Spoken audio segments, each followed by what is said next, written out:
Human rights کے حوالے سے مغربی دنیا کے بدلتے ہوئے بیانات ہمارے لیے کوئی نئی چیز نہیں ہے۔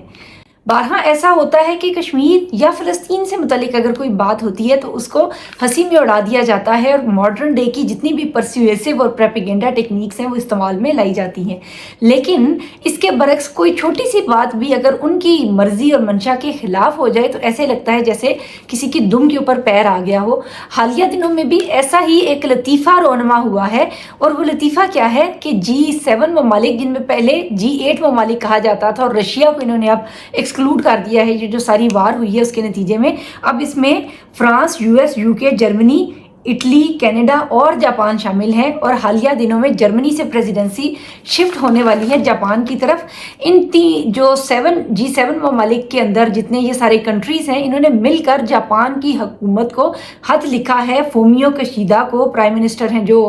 جاپان کے، اور خط یہ لکھا ہے کہ جاپان ہیومن رائٹس کی جو پروٹیکشن ہے وہ مکمل صحیح طریقے سے ادا نہیں کر پا رہا۔ جی ہاں، یہ ہیومن رائٹس پروٹیکشن کیا ہے کہ LGBT جو رائٹس ہیں، گے اور لیسبین موومنٹس ہیں، اور ان کی ایک لیجسلیشن ہے اباؤٹ میرج اور ان کی جو ریلیشن شپس ہیں، اس کے اوپر جو جاپان ہے وہ ہیزیٹیٹ کر رہا ہے اور ان اقدامات کو نہیں مان رہا ہے۔ اس حوالے سے وہ اتنے گمبھیر مسئلے میں مبتلا ہیں، یہ سارے ماڈرن ممالک جن میں UK، US، کینیڈا سمیت جرمنی، اٹلی سب شامل ہیں، ان سب کو بہت مسئلہ ہے کہ جاپان آخر یہ لیجسلیشن کیوں ایکسیپٹ نہیں کر رہا، اور کیوں ان میرجز کو، سیم سیکس میرجز کو لیگلائز نہیں کیا جا رہا۔ اور اس سلسلے میں کیا ہوا ہے، ایک بہت بڑی ریلی نکالی گئی ہے ٹوکیو میں، جس کے اندر یہ سارے وہی بینرز اور یہ جھنڈے اور یہ سارے پمفلٹس لے کر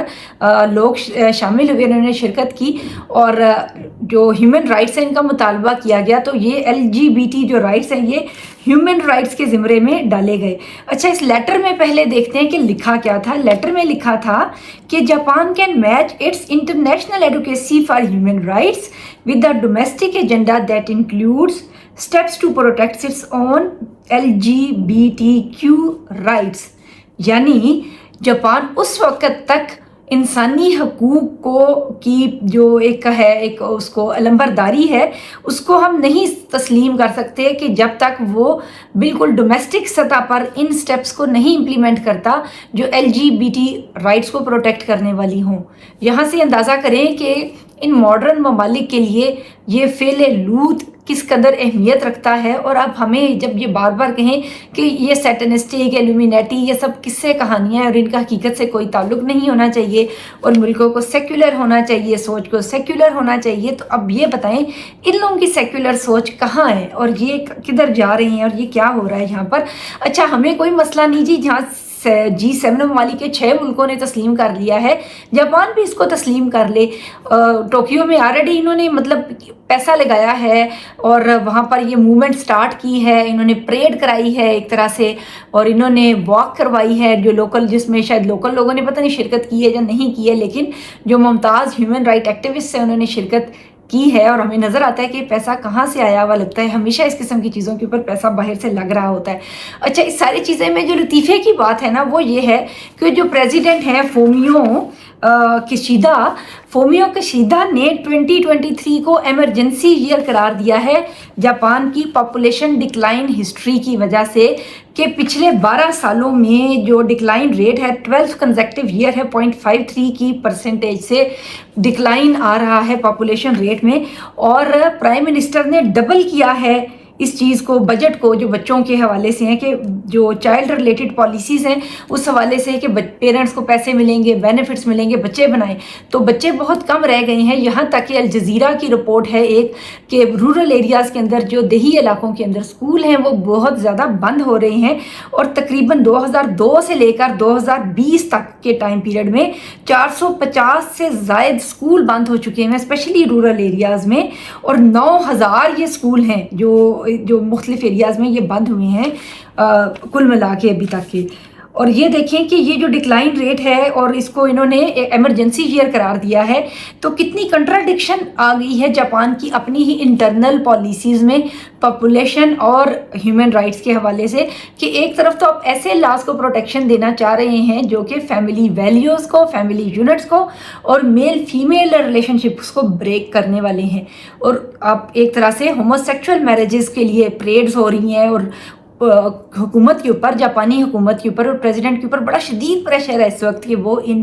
رائٹس کو جو ان کے حوالے سے ہیں وہ تسلیم کریں، اور جیسے انہوں نے رشیا کو آگے کک آؤٹ کر دیا تو جاپان کو بھی اس قسم کی آئسولیشن کا سامنا کرنا پڑ سکتا ہے۔ اور دوسری طرف پاپولیشن ڈکلائن کا ایک سیویئر کرائسس ہے جو جاپان میں آیا ہوا ہے، اور اس حوالے سے انہوں نے ایک ایمرجنسی نافذ کی ہوئی ہے۔ تو اب یہ جو دونوں باتیں ہیں یہ ساتھ ساتھ نہیں چل پا رہی ہیں کہ جو لوکل جاپان کے اپنا کلچر ہے اور ویلیوز ہیں، کسٹمز ہیں ان کے، وہ کس حد تک ان چیزوں کو ایکسیپٹ کرتے ہیں۔ جاپان کا جو کلچر ہے وہ باہر کی ایک طرح سے کہہ لیں پروپیگیشن کو اور باہر کے انفلوئنس کو بہت کم ایبزارب کرتا ہے۔ نان انگلش اسپیکنگ کنٹریز ہیں اور ان کا بہت زیادہ انٹریکشن ایک ویسٹرن کلچرز کے ساتھ اور نارمز کے ساتھ نہیں ہے۔ یہ اپنا لوکل کلچر بہت حد تک پریزرو کرتے ہیں اور مورلسٹک ہیں اور بہت ایک طرح سے آئیڈیلسٹک ہیں اپنی مورل ویلیوز کے حساب سے۔ ان کی اخلاقی قدریں ابھی تک بہت زیادہ اسٹرانگ ہیں، چاہے یہ مذاہب کے نہیں بھی ماننے والے۔ تو اس قسم کی LGBT جو ٹائپ ایک طرح سے تحریکیں موومنٹس ہیں، ان کو لوکل لیول پر بہت رزسٹنس کا سامنا کرنا پڑ رہا ہے۔ یہ رزسٹنس تقریباً اسی سے ملتا جلتا ہے کہ جیسا پاکستان میں جو عورت مارچ کا ایک چہرہ سامنے آیا تھا پچھلے کچھ عرصے میں، اور ان کو لوکل عورتوں نے ہی ریجیکٹ کر دیا کہ بھائی یہ ہمارے مسائل نہیں ہیں، ہمارے ریئل مسائل کے اوپر بات کی جائے۔ تو سیم وے جب جاپان کے ڈیولپڈ کنٹریز کے ساتھ جو روابط ہیں اس حوالے سے جب جاپانی یہ دیکھتے ہیں کہ یہ بات کہہ رہے ہیں کہ ہم ہیومن رائٹس کے حوالے سے ہوموسیکچول میرجز کو ایکسیپٹ کریں، تو بھائی یہ ہمارا مسئلہ نہیں ہے، ہمیں جو جاپانی خواتین ہیں یا حضرات ہیں ان میں تو آلریڈی اتنا ڈفرینس نہیں ہے، تو اس کے اندر تو اس سینیریو کی کوئی گنجائش نہیں ہے کہ جاپانی ہوموسیکچول میرجز پر بلیو رکھتے ہوں اور LGBT رائٹس اور ان چیزوں کے اوپر وہ بلیو رکھتے ہوں۔ لوکل کسٹمز اینڈ نارمز ہیں جو اس حوالے سے بہت اسٹرکٹ ہیں۔ تو اب دیکھتے ہیں یہ ٹسل اور ٹگ آف وار کہاں جاتی ہے۔